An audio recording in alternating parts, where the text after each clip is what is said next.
Now, finally, let's wrap up now. Well, one other thing we should mention, because it's been very controversial.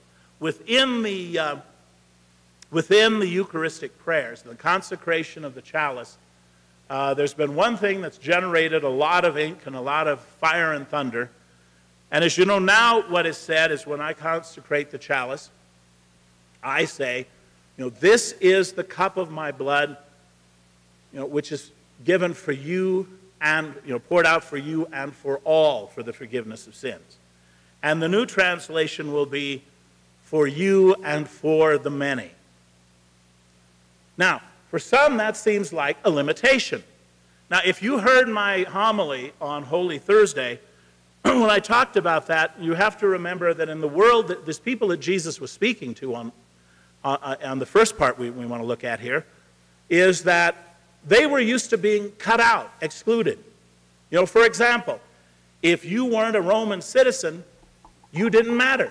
You weren't a person. You could be made a slave. Your land, your property, everything you had could be taken away from you. Only a Roman citizen had rights. Jesus wasn't a Roman citizen. That's why he could be put to death in the horrible way that he was. St. Paul, on the other hand, was a Roman citizen. He couldn't be scourged like Jesus was. And when he was executed, they cut his head off with a sword so that it was done swiftly, so that he wouldn't feel pain. Because that was the right of a Roman citizen. So they were excluded by that. If you weren't a snooty Pharisee or a snooty Sadducee, you were cut out too. Because the Pharisees and the Sadducees said, if you're not one of us, you're damned. So these people, these poor individuals, were used to being heard, you don't matter, you don't count. It's only the few, only the few. And when Jesus says the many, his disciples realize, hey, I'm included too. I'm one of the many. Now add to that, we also have that Jesus is referring to something else here. If you go back into the book of the prophet Isaiah, Isaiah 53, beginning with verse 10. Yet it was the will of the Lord to crush him with grief. Through him the will of the Lord, this is the suffering servant. Okay? Through him the will of the Lord is done. For the anguish he suffered, he will see light and obtain perfect knowledge.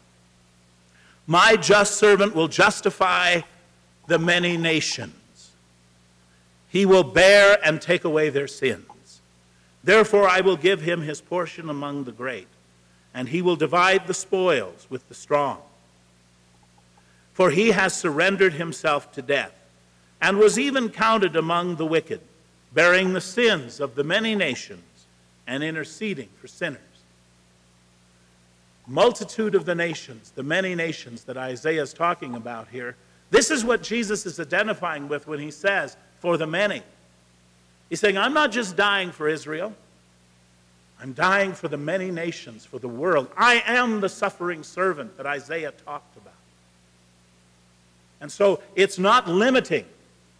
Although there is the reality, isn't there? That even though Jesus, and of course the scriptures tell us, Jesus died for everyone, but they also tell us not everyone will accept.